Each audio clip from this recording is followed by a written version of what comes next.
Bom dia, 12 de julho, está chovendo bastante em Porto Alegre. Hoje o texto dos Salmos principalmente vai falar de chuva. A chuva é uma riqueza maravilhosa, a água é muito necessária, mas quando ela é demais e as pessoas moram inadequadamente por falta de condições e outros motivos, é muito complicado. Regiões hoje com pessoas chovendo por causa das enchentes. Hoje tem muito texto bíblico, além das senhas diárias, tem os textos todos do culto. Então vamos sem enrolação às senhas diárias deste domingo, 12 de julho de 2020, sexto domingo após Pentecostes, por isso eu estou usando vermelho. O primeiro versículo bíblico para hoje, do livro do profeta Daniel, capítulo 9, versículo 7. Tu, ó Senhor, és sempre justo, mas nós agora sentimos vergonha. Tu, ó Senhor, és sempre justo, mas nós agora sentimos vergonha. Segundo versículo, carta aos Efésios, capítulo 2, versículo 8. Pela graça de Deus, vocês são salvos por meio da fé. Isso não vem de vocês, mas é um presente dado por Deus. Pela graça de Deus, vocês são salvos por meio da fé. Isso não vem de vocês, mas é um presente dado por Deus. E a oração é de Johann Caspar Lavater. Senhor, guarda-me de ser carrancudo e antipático.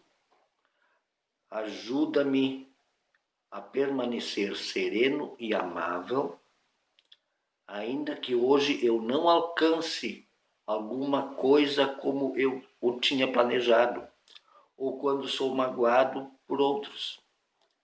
Permite-me sentir a tua presença e permanecer firme no exemplo do teu amor. A primeira leitura para esse domingo, do Salmo 65, versículos 9 a 14. É assim, sobre a fartura da terra. Tu visitas a terra e a regas, tu a enriqueces copiosamente, os ribeiros de Deus são abundantes de água, preparas o cereal, porque para isso a dispões, regando-lhe os sulcos, aplanando-lhe as leivas, tu a amoleces com chuviscos e lhe abençoas a produção. Coroas o ano da tua bondade. As tuas pegadas destilam fartura. Destilam sobre as pastagens do deserto e de júbilo se revestem os outeiros. Os campos cobrem-se de rebanhos e os vales vestem-se de espigas. Exultam de alegria e cantam.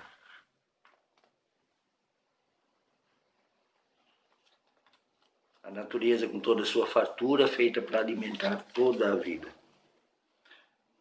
A segunda leitura é de Romanos capítulo 8, um capítulo que tem um trecho bem interessante. Romanos capítulo 8, versículos 1 até 11.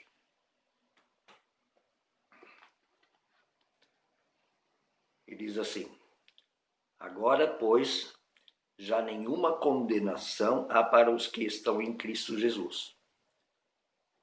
Porque a lei do Espírito da vida, em Cristo Jesus, te livrou da lei do pecado e da morte.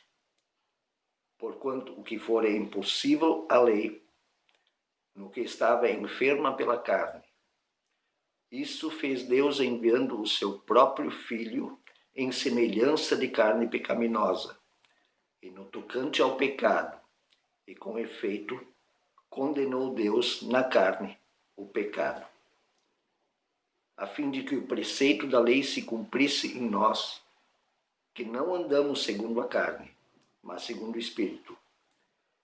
porque os que se inclinam para a morte cogitam das coisas da carne, mas os que se inclinam para o Espírito, das coisas do Espírito.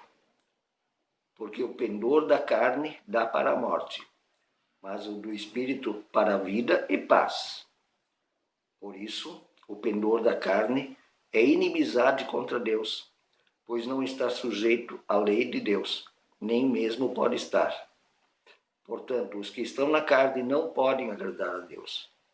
Vós, porém, não estáis na carne, mas no Espírito. De fato, o Espírito de Deus habita em vós. E se alguém não tem o Espírito de Cristo, esse tal não é dele. Se, porém, Cristo está em vós, o corpo, na verdade, está morto por causa do pecado, mas o Espírito é vida por causa da justiça. Se habita em vós o Espírito daquele que ressuscitou a Jesus dentre os mortos, esse mesmo que ressuscitou a Cristo Jesus dentre os mortos, vivificará também o vosso corpo mortal, por meio do seu Espírito que em vós habita. Essa questão de corpo e espírito a gente tem que olhar com calma e cuidado, certo? Senão não é para ser um dualismo. O terceiro texto está em Mateus capítulo 13, versículos 1 a 9 e 18 a 23. Mateus 13, 1 a 9, 18 e 18 a 23.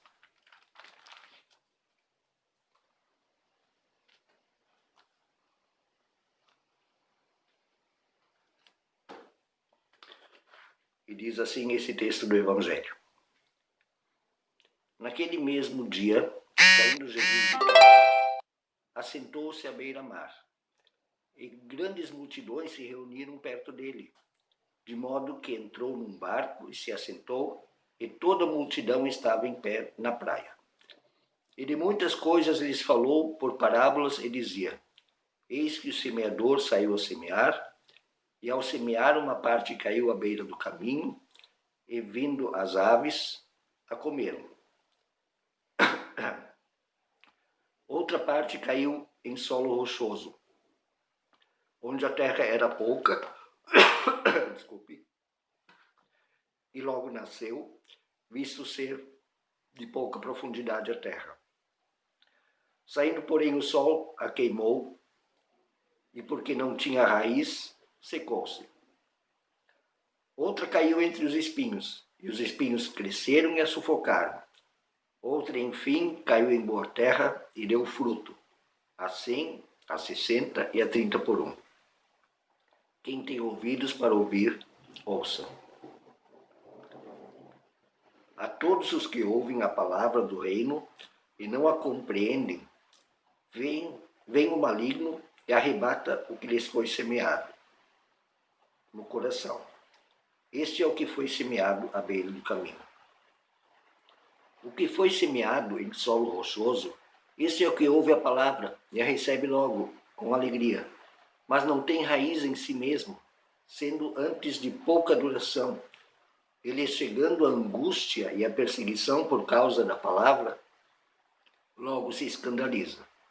O que foi semeado entre os espinhos é o que ouve a palavra, porém os cuidados do mundo e a fascinação das riquezas sufocam a palavra e fica infrutífera. Mas o que foi semeado em boa terra é o que ouve a palavra e a compreende, este frutifica e produz a 100, a 60 e a 30 por um. Parábolas são comparações, era um método de Jesus muito eficaz, pelo jeito, mas alguns também não compreendiam. E o texto da pregação é de outro profeta muito importante, profeta Isaías, capítulo 55, versículos 10 até 13.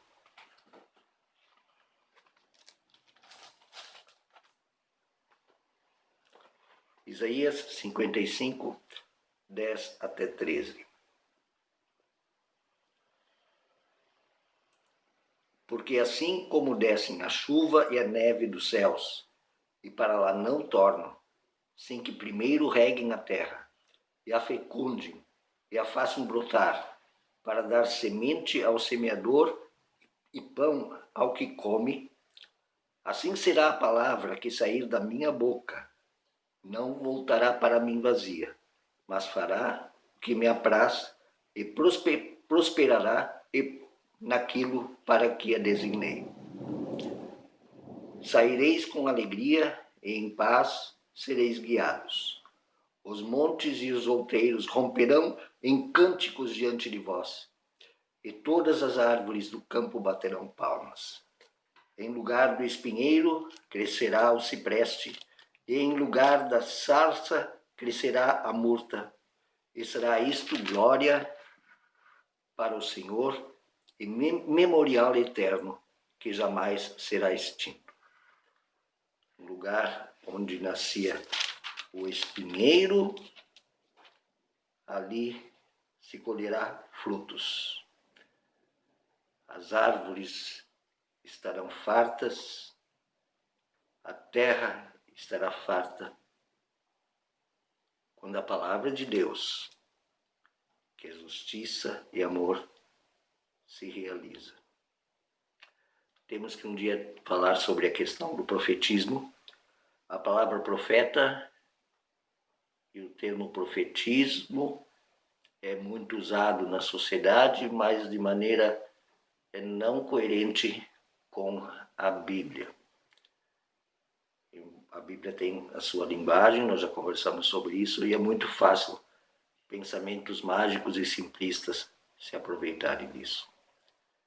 Tenham um bom domingo. Para mim é importante que estejamos no tempo do Pentecostes. A questão dessa terceira pessoa da Trindade é muito pouco valorizada nas igrejas tradicionais. Na igreja luterana, então, praticamente não existe. Acho que muito por medo dessa questão da criatividade. A criatividade sempre cria uma ansiedade de mudanças, de instabilidade, mas sem ela tudo se congela, estagna e se perde o poder criador da palavra e do Espírito. Que Deus abençoe, especialmente aqueles que estão mais sofrendo com enchente, frio, pandemia e carências. O Espírito de Deus esteja conosco, nos tornando frutíferos, solo fértil para a sua palavra de amor. Tchau, até amanhã.